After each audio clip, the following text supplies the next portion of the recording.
Hello guys, आपण नेहमी ऐकतो विचार बदला आयुष्य बदलेल. का बरं असं होतं की आपण आपले विचार केले की आपलं आयुष्य बदलतं? तर खरं पाहायला गेलं तर आपल्या विचार पद्धतीवर आपलं सर्व काही डिपेंड असतं. आपण जशा पद्धतीने विचार करतो त्या पद्धतीनं सर्व गोष्टी आपल्यासोबत होत असतात. त्या निगेटिव्ह असतील किंवा पॉझिटिव्ह असतील.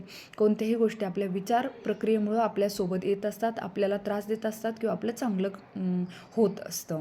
तर एक उदाहरण देऊन आपण ही गोष्ट समजून घेऊया. हा एक रिअल रिसर्च आहे जो सायकोलॉजिस्टने केलेला आहे.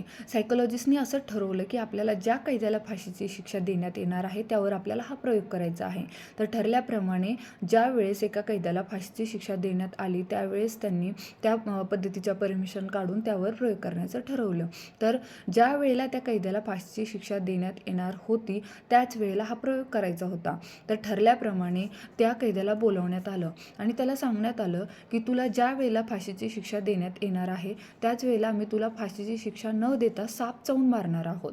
ओके, त्यावेळेला त्याला एवढं बोलून पाठवण्यात आलं. परत सेकंड टाईम त्याला काही वेळाने बोलवण्यात आलं आणि त्याला सांगण्यात आलं की तुला आम्ही साप चावून मारणार आहोत किंवा साप चावून तू मरणार आहेस. तर तुला एका रूममध्ये ठेवण्यात येईल. त्या रूममध्ये आम्ही साप सोडणार आहोत आणि साप तुला त्या पद्धतीने चावणार आहे आणि तू त्यानंतर मरणार आहेस. त्याला असं सांगण्यात आलं. त्यानंतर परत त्याला पाठवण्यात आलं. परत आणखीन काही वेळाने त्याला बोलवण्यात आलं आणि त्याला परिस्थिती दाखवण्यात आली की अशा गोष्टी होणार आहेत की एक रूम आहे त्यामध्ये तुला बसवण्यात येईल आणि अशा पद्धतीने बसवण्यात येईल की तू काहीही हालचाल करू शकणार नाही आणि पुढच्या 5 मिनिटात आम्ही तिथे साप सोडू आणि तो साप तुला चावणार आहे आणि तू त्यानंतर मरणार आहेस.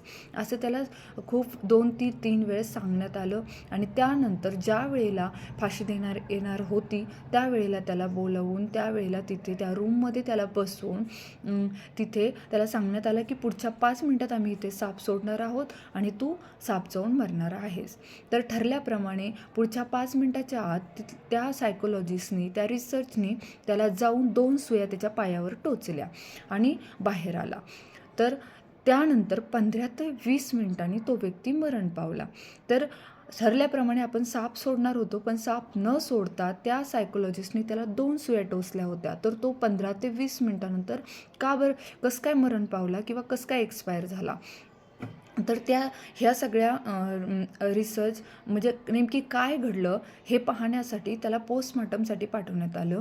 पोस्टमॉर्टमचे रिपोर्ट जेव्हा आले ते खूप आश्चर्यचकित करण्यासारखे रिपोर्ट होते की त्यामध्ये असं दिसलं की त्याच्या शरीरात विषारी सापाचं विष सापडलं.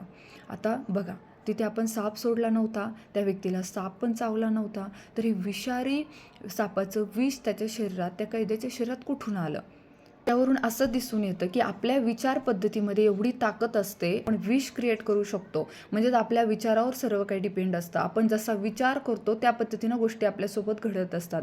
त्यावेळेला आपण जर चांगला विचार केला तर चांगल्या गोष्टी आपल्यासोबत घडत असतात. पॉझिटिव्ह विचार आणि पॉझिटिव्ह गोष्टी आपल्यासमोर येत असतात. आणि जर आपण आपल्याविषयी स्वतःविषयी निगेटिव्ह विचार करत असू, मी अशा पद्धतीचा व्यक्ती आहे, मी चांगला नाही आहे, मी सगळ्यामध्ये सर्वाईव्ह करू शकत नाही, तर तशाच गोष्टी आपल्यासोबत घडतात आणि आपण त्या पद्धतीनं सर्वाईव्ह करू शकत नाही. आणि याच्या उलट जर आपण आपल्याला स्वतः पॉझिटिव्ह अफर्मेशन देत राहिलो की सगळे मला ॲक्सेप्ट करतात, मी सर्वांना ॲक्सेप्ट करतो, मी माझे सर्व कामे चांगल्या पद्धतीनं करू शकतो, मी वेल स्टडी करतो, मी चांगला इंटरव्ह्यू क्रॅक करणार आहे, तर त्याच गोष्टी आपल्यासोबत घडत असतात. म्हणजे ह्या सगळ्या गोष्टीहून असं सिद्ध होतं की आपली विचार पद्धती आपल्यावर खूप जास्त प्रभाव टाकत असते. त्यामुळे आपण जसा विचार करतो त्या पद्धतीने आपल्यासोबत गोष्टी घडत असतात.